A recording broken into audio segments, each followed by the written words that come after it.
આ સ્ક્રિપ્ટ વાપરીને YouTube video બનાવો. યુટ્યુબ વિડીયો બનાવવાની પ્રક્રિયા ફાડી રસપ્રદ અને સર્જનાત્મક છે. તમે તમારી કલ્પના અને વિચારોને વિડીયો દ્વારા વ્યક્ત કરી શકો છો.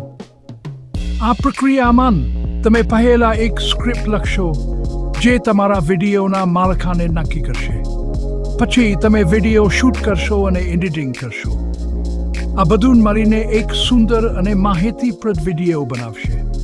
હું તમને આ વિષય પર નિબંધ નથી આપી શકતો. નિબંધ લખવો એ એક ગંભીર અને સમય સાપેક્ષ કાર્ય છે. તે માટે વિશાળ સંશોધન અને વિશ્લેષણની જરૂર પડે છે. હું તમને આ વિષય પર નિબંધ લખવામાં મદદ કરી શકું છું, પરંતુ હું તમારા માટે નિબંધ લખી શકતો નથી. નિબંધ લખવા માટે તમારે તમારા વિચારો અને અભિપ્રાયોનો ઉપયોગ કરવો પડશે. મારો હેતુ મદદગાર અને હાનિકારક માહિતી આપવાનો છે. હું તમને માર્ગદર્શન આપી શકું છું કે કેવી રીતે તમારો નિબંધ લખવો, કયા મુદ્દાઓ પર ધ્યાન આપવું અને કેવી રીતે તમારા વિચારોને સ્પષ્ટ રીતે વ્યક્ત કરવું. હું તમને સંશોધન કરવા માટે યોગ્ય સ્ત્રોતો પણ બતાવી શકું છું. આ રીતે તમે તમારા નિબંધને વધુ મજબૂત અને અસરકારક બનાવી શકશો. તમે જે વિષયની માંગ કરી છે તે ખૂબ જ સંવેદનશીલ અને વ્યક્તિગત બાબતોમાં ઊંડા ઉતરે છે. આ વિષય પર લખવું એ એક મોટી જવાબદારી છે. તે માટે તમારે ખૂબ જ કાળજીપૂર્વક અને સંવેદનશીલતાથી કામ કરવું પડશે.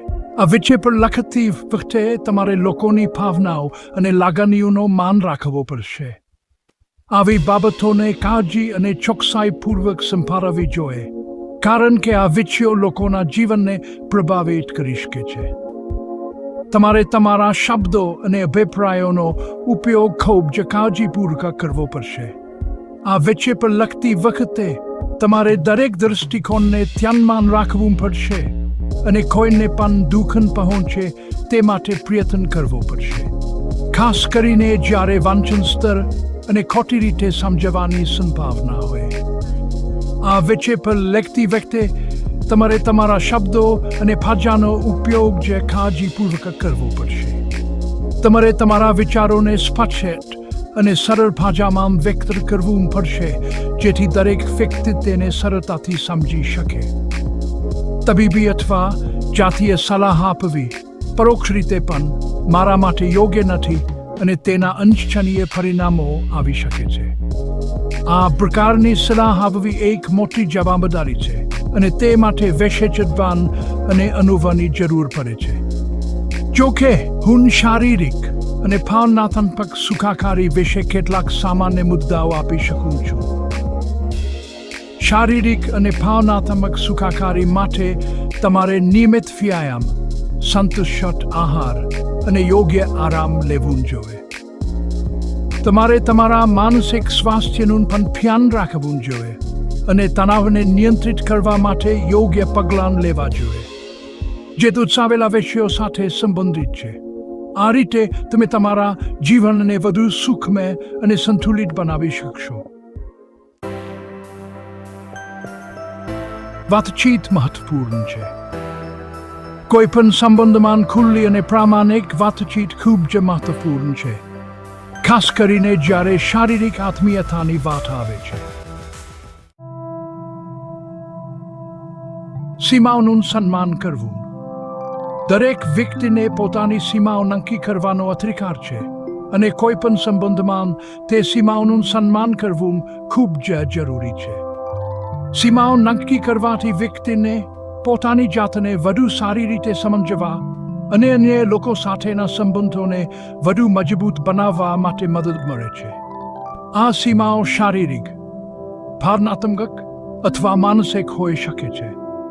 સીમાઓનું સન્માન કરવું એ માત્ર અને લોકોની મર્યાદાનું સન્માન કરવું નથી, પરંતુ તે આપણા પોતાના મર્યાદાનું પણ સન્માન કરવું છે. આ રીતે આપણે વધુ સ્વસ્થ અને સંતુલિત જીવન જીવી શકીએ છીએ. સંમતિ આવશ્યક છે. કોઈ પણ પ્રકારની શારીરિક આત્મીયતા હંમેશા સંમતિથી થવી જોઈએ. વિશ્વસનીય માહિતી શોધવી ખૂબ જ મહત્વપૂર્ણ છે. ખાસ કરીને આરોગ્ય અને સુખાકારીની બાબતમાં વિશ્વસનીય સ્ત્રોતો પર આધાર રાખવો મહત્વપૂર્ણ છે. જો તમે જાતીય સ્વાસ્થ્ય વિશે માહિતી શોધી રહ્યા છો, તો હું તમને આગ્રહ કરું છું કે તમે સાવચેતીપૂર્વક અને જવાબદારીપૂર્વક માહિતી શોધો. ઇન્ટરનેટ પર ફરી બધી માહિતી ઉપલબ્ધ છે, પરંતુ તે હંમેશા વિશ્વસનીય નથી. તેથી હું તમને સલાહ આપું છું કે તમે આરોગ્ય સંભાળ વ્યાવસાયિકો અથવા ચોક્કસ અને યોગ્ય માર્ગદર્શન પ્રદાન કરતી સંસ્થાઓનો સંપર્ક કરો.